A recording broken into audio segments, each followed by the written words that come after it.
Since we're currently smack dab in the middle of a holiday season, a majority of the athletes from around the state are not in action but right now. But with Bismarck, Mandan, and Minot's annual holiday tournament, there was still plenty of incredible plays to choose from across Class A and B high school basketball. Starting with play number 5, Kenmare taking on Edgeley. Honkers holding on to a small lead in the second quarter, but even a 5-point lead is tough to overcome when you have a defensive presence in the paint like Kenmare does with Ann Strokeland. And she just smothers the shot on the baseline and comes up with the ball off the block. Moving to play number 4, as today's top plays include a fan submission. With so many basketball games over the week, we couldn't get to every single one of them, so shout out to Jason Feller for having us covered. So I can show you Colton Feller's late game magic against number 5 ranked Thompson.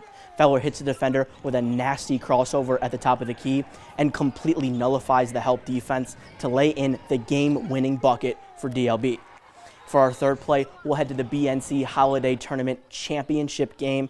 Jackson Roll showed out. He started the game nailing 2 threes for the Bearcats, and the floodgates opened from there. He began nailing deep threes, including a jab step back that drew nothing but nylon. And he left his mark defensively with a steal leading to a traditional 3-point play on the other end.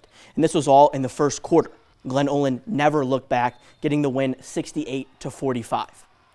Moving to BSC for play number 2, and it's the Kenmare girls team again, this time facing number 1 ranked Central McLean. First quarter winding down, Michelle Miller fires off a mid-range jumper. With under 10 seconds remaining, it won't go, but the rebound winds up in the hands of Bray Crest, with just enough time for her to fire off an old-fashioned hook shot, Hakeem the Dream style, except I don't even think Crest had time to look at the rim before getting the shot off, and it went off glass.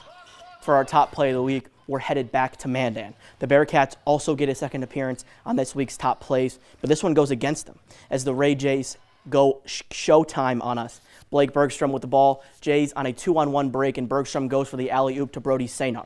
He may not have dunked it, but the degree of difficulty on this play still makes it more than deserving of the number 1 spot on today's list.